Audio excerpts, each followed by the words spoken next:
Hello and welcome. Here's what's happening right now. New exclusive details of a CTV News W5 investigation. This is the scariest part, and that's a common point between all victims. Like, we had no idea. Uncovering a global network of rapists with members in Canada. It's going to provide the opportunity for Canada to commit real dollars and real capability. And Canada's role in the proposed American Defense Dome. But the farmers are not black, and the people that are being killed in large numbers. I'm sorry, I don't have a plane to give you. Another Oval Office showdown. CTV National News with Sandy Ronaldo. Good evening, I'm Amanda Lang, sitting in for Sandy this week. We begin with a CTV News exclusive. A man arrested in Hamilton on charges of drugging and raping a woman has an online connection with a man in New Brunswick convicted of similar crimes. Avery Haynes now with new blockbuster evidence in her ongoing investigation into a global network of men who target their own wives and girlfriends. Avery. Thank you, Amanda. I do want to warn you that everything I'm about to say is very disturbing because I spent months infiltrating this network of men, and my investigation began in Moncton, New Brunswick, the case of a man who was convicted of doing this to his wife and two of his former girlfriends who were calling Melanie and Julie. This is the scariest part, and that's a common point between all victims. Like, we had no idea. No, like, we figure he must have drugged us late at night. On so many levels, all of this is horrifying, but the person you love has that in them to do something so violent and evil. How can someone do that to your partner and then wake up the next day and give them a kiss and be like, good morning, and, you know, have a good day, and this and that. The New Brunswick man was sentenced to 16 years behind bars last year. His name is protected because identifying him would identify one of his victims, his now ex-wife. But his profile is still up on a porn site, and this shows just how connected this network is. By scouring through his friends list, I was able to find a user who I later identified as Brian Hayward, arrested just days after W5 shared his details with Hamilton police. On Hayward's site, almost a dozen videos of women who appear unconscious. The long list of charges against Brian Hayward relate to just one victim. Police are appealing for other women who know him to come forward. And Brian Hayward was arrested last Friday. He was supposed to appear for a bail hearing yesterday that was pushed over till today, and now it's been moved until Friday, Amanda. All right, thanks so much, Avery. Well, with a crucial deadline fast approaching, Canada Post says it's presented a new offer to postal workers in the hopes of averting another strike. CTV's Mike Couteur is in Ottawa with the latest. So, Mike, where do negotiations stand now? Well, a lot has happened in the last 24 hours, Amanda, but we are still set for that strike or lockout on Friday at midnight. What happened today is, as you had said, Canada Post did present this new global offer to the union. The union had said that they would take a look at it. They received it. They said they wanted about 2 weeks to look at it, and they were offering to delay their strike for that same amount of time. Canada Post came back and said, no, now is the time to continue to negotiate, and they did not accept that olive branch. That is despite putting in this new offer a new wage increase of about 13.459% increase over 4 years. That is something that is substantive over the last increase that they had in there, which was around 11% over 4 years. And the union is saying right now that they are unsure where they're going to go at this point, but Canada Post believes it's time to get back to the negotiating table. Have a listen. So after this lengthy delay, this service disruptions from the strike last year, and everyone looking for certainty, our volumes are way down. Our employees are scared. Our customers are frustrated. They're looking for us to get a deal and to treat this with the urgency that it deserves. So, Amanda, we know one of the stumbling blocks was also weekend work. We know the union wants that to be done by full-time workers. The company still wants that to be done by part-time workers. So at this point, it looks like Canadians are still staring down another work stoppage, this second postal strike or work stoppage in just 6 months. Thanks so much, Mike. Appreciate it.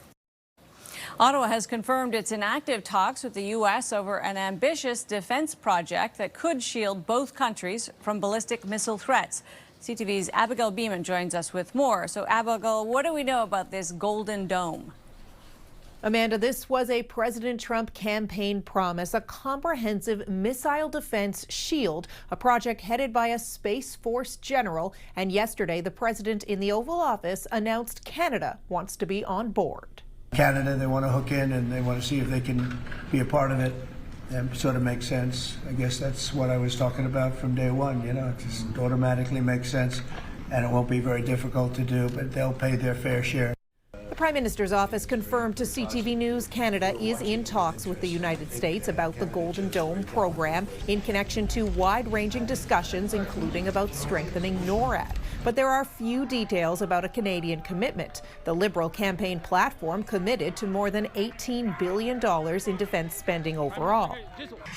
Trump pegs the Golden Dome at $175 billion US, which experts tell CTV News is a lowball. The project is based on Israel's Iron Dome that protects the comparatively tiny country from missiles and rockets. Trump's plan is more extensive, including many surveillance satellites and a fleet of attacking satellites. Defense experts CTV News spoke with believe it can be a feasible project if you think of it as more likely to start small by picking the most important places and infrastructure to protect and build more broadly from there.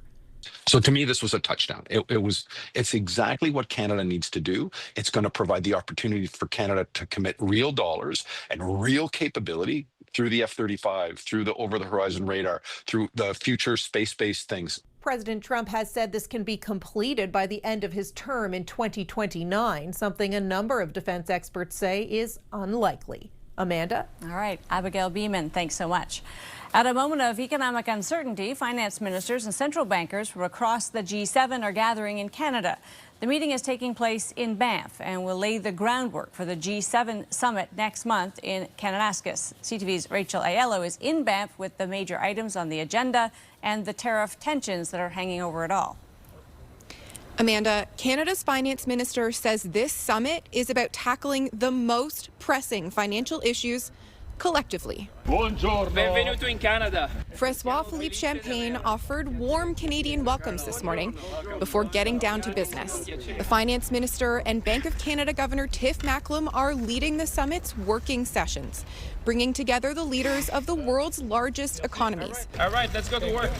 Among the policy priorities being discussed, economic security, global growth, artificial intelligence, and financial crime. Speaking before the summit kicked off, Champagne said his mission is to work on restoring economic stability and growth. It's going back to basics, making sure that together we are the voice of the largest economy in the world. And while U.S. President Donald Trump's tariffs aren't explicitly on the agenda, they are undeniably hanging over the meeting. U.S. Treasury Secretary Scott Bessent came to Banff with the intent of talking to his counterparts about trade imbalances. Champagne will have his chance to make Canada's case for the U.S. easing off its trade action in a meeting with his American counterpart expected before dinner, according to his office. There was always tension around tariffs, but at the same time, there's a lot we can achieve together. One area where Canada is hoping the G7 leaders will present a united front is helping Ukraine rebuild. Their finance minister is taking part in the summit, even though Ukraine isn't in the G7. Russia is not at the table, but today Trump said it would be better if they were, as the G8. Because if Russia was in, you probably wouldn't have this war. The conversations happening here will inform the agenda for next month's G7 Leaders Summit, which Trump is set to attend. Amanda? Thanks, Rachel. As Canada's relations with the United States remain a top focus, that country's new ambassador is speaking to CTV News for the first time since taking on the job. Ambassador Pete Hoekstra sat down with CTV's chief political correspondent Vashi Kapelos today. Vashi's with us now. So Vashi, what's on his mind as he takes on the new role? Well, I had a couple of objectives, Amanda. I certainly wanted to ask about the Golden Dome. Spoiler alert, the ambassador says there have been no formal conversations that he's aware of between Canada and the U.S. on that. But primarily, I wanted to find out where things are at when it comes to so-called negotiations that are taking place between our two countries about a prospective trade deal between us. Here is what the ambassador told me about what could be in store for Canada when it comes to that potential deal. Well, the president has made it clear that there will probably be a tariff on every country that we do business with. Okay? I mean, he's campaigned on that and has said that we can come together with a deal that gives Canada the lowest tariffs of any country that America negotiates an agreement with. So not no tariffs, but the lowest. The lowest. So I guess we might take that as good news. Is that signal of progress on a trade deal? Is there any timeline on that, Vashi? Yeah, I was struck during the conversation to the degree to which the ambassador implied that there is a deal to be had, and sooner maybe than I or other Canadians might have expected. First of all, I think it's important to just highlight the fact that he said there won't be no tariffs. So that is kind of like the first very specific reference we've had to that. But the prospect, as you mentioned, potentially of some good news, maybe we'll have the quote-unquote lowest tariffs of any country they make a deal with. Otherwise, as far as a timeline, he thinks there could be one before the summer or in and around July. So time will tell. Time will tell. Thanks for that, Vashi. Appreciate it. Tens of thousands of people were reminded today just how much we rely on the internet when a major telecom suffered a widespread outage. Bell Canada says customers were affected in Quebec and Ontario and that the situation has been resolved. CTV's Heather Wright has the details on what else was affected and new information about what caused it. Well, Amanda, service has been restored after Bell said an update was to blame for an internet outage that affected customers in Ontario and Quebec. An update performed on Bell's system this morning is being blamed for the widespread internet outage that impacted thousands of customers. In a statement, Bell, which is the parent company of CTV News, says, "We conducted an update this morning that impacted some of our routers. We rolled back the update once we realized the issue and quickly restored services." According to Down Detector, which tracks outages, complaints spiked at around 9:30 this morning. More than 133,000 reports were filed, with most citing issues with the internet on both mobile and landline connections. We're reminded during an event like this of just how dependent we have become on our telecommunications technology. Tech expert Carmi Levy also points to the ripple effect of these types of outages. Other telecommunications companies were also impacted, as was Scotiabank, whose mobile and internet banking was down for several hours. There's a lot of interplay. Traffic flows between different networks, and so it ripples out across the entire sort of infrastructure. And it means that services like financial banks, for example, that rely on these networks will also be affected. A massive Rogers outage in the summer of 2022 left roughly 12 million customers without internet services. In the wake of that event, Canada's major telcos, including Rogers, TELUS and Bell, agreed to work together during major outages. Now that service has been restored, Bell says its network team is conducting a full review to ensure something similar doesn't happen in the future. Amanda. All right, Heather, thanks so much. Heather Wright in Toronto. Now, you probably already noticed, but the weather out there is disappointing to anyone hoping for some spring sunshine. CTV Your Morning meteorologist Kelsey McEwen is joining us now to explain what exactly is going on. Kelsey?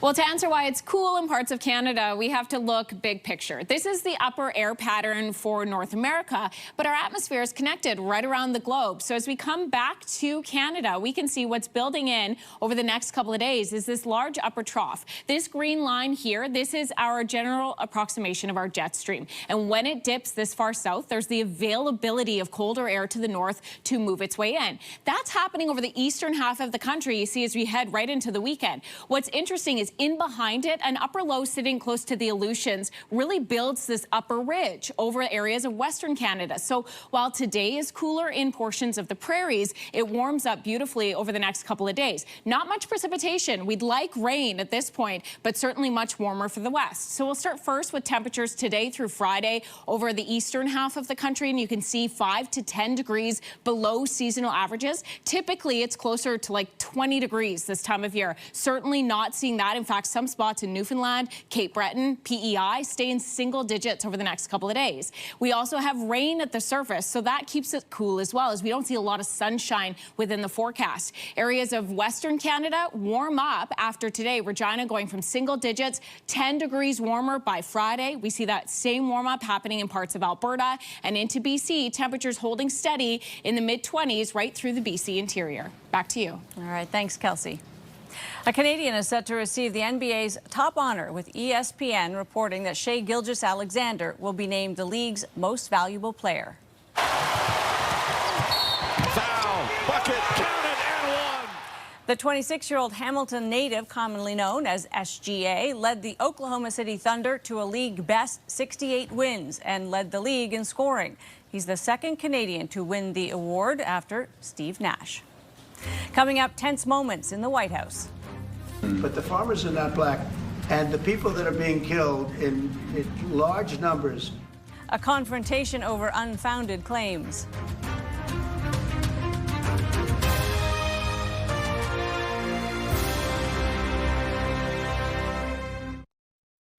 Israel's prime minister says he's prepared to end the war in Gaza today, but only under what he called clear conditions.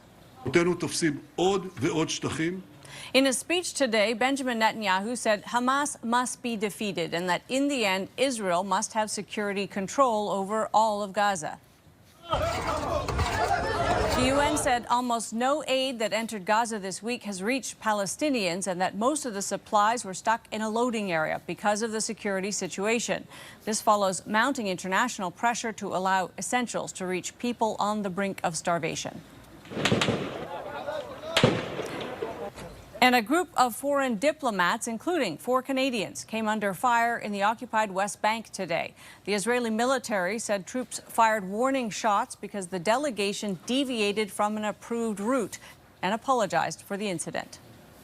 To the White House, where there was another extraordinary Oval Office encounter today, U.S. President Trump welcomed his South African counterpart, who wanted to clear up Trump's claims of white persecution in the African nation. CTV's Adrian Gobriel has more on the meeting that spiraled into even more discredited claims. Adrian? Amanda, it's being called another Oval Office ambush. This time it was South African President Cyril Ramaphosa forced on the defensive as U.S. President Donald Trump repeated debunked theories that white farmers in the African nation are the target of genocide. Death, death, death. Flanked by cabinet members and South African-born tech billionaire Elon Musk, Trump made his case, asking for the lights to be dimmed so he could play a video montage of disturbing statements made by South African militants and political opponents that Trump says back up his allegations. Turn the lights down. Turn the lights down. Then when they take the land, they kill the white farmer. And when they kill the white farmer, nothing happens to them. No, there is nothing happens to them. There is criminality in our country. People who do get killed, unfortunately through criminal activity, are not only white people. Majority of them are black people. Last year, the Associated Press reported that 12 murders took place on farms in South Africa. None of the victims were identified by race by police. The Trump administration has sharply criticized an expropriation law recently enacted in South Africa, which aims to reverse historical racial inequalities. During apartheid, blacks were forcibly dispossessed of their lands. Today, some 3 decades after the end of apartheid, blacks, who make up more than 80% of the country's 63 million people, own around 4% of the nation's private land. While the White House has suspended multiple refugee programs from sub-Saharan African nations, recently the White House did grant refugee status to approximately 50 white South Africans amid claims of widespread seizures of white-owned property, despite those claims being unfounded. Amanda. Thanks, Adrian. Still ahead, a TikTok trend that's sparking concerns. Why students are short-circuiting their own laptops.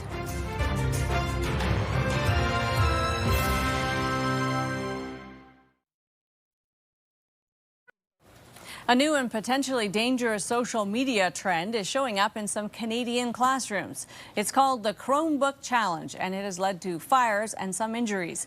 CTV's Kathy Lee on how some Alberta schools are dealing with the troubling posts that showed up on TikTok. Amanda, students are reportedly sticking different objects like paper clips, mechanical pencils, and staples into various parts of school laptops with the goal to short-circuit the device. They're sticking things in charging ports, under the keyboard keys, or near the batteries.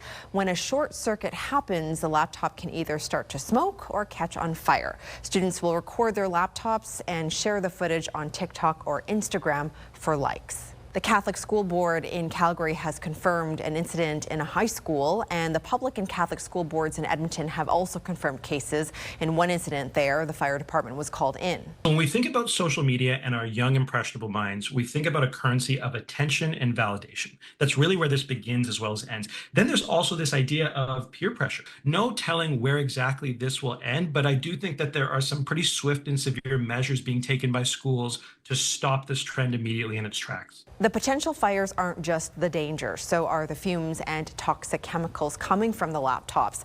This challenge has been an issue across the United States, some districts seeing dozens of them. In some cases, students have been sent to the hospital for injuries. Some of the school districts in Alberta confirmed to CTV News that they are continuously working with their staff to remind the students about the serious safety concerns if the school's technology is misused. Amanda. Thanks, Kathy. A landslide in central Quebec opened up a massive hole, sending a home plunging 25 meters to the bottom. A man escaped just minutes before the house was swept down. Residents of 3 other homes were urgently rushed out of the area. One official says rain could have been a factor, but it's too early to know the cause.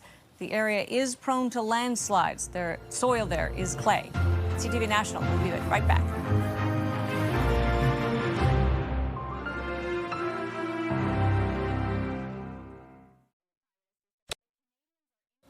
Some video of an unusual garbage pickup mission in Mission, BC has become wildly popular online. Hey, buddy, it's not yours. A man captured this black bear trying to do a bit of dumpster diving over the weekend. The video gained thousands of views on social media, with one person commenting, "Vancouver, so expensive, even the animals have to work." The animal is seen popping its head in and even trying to climb on top of the dumpster with barely any success. That's our newscast for this Wednesday. I'm Amanda Lang. We'll see you tomorrow. Your local CTV News starts right now.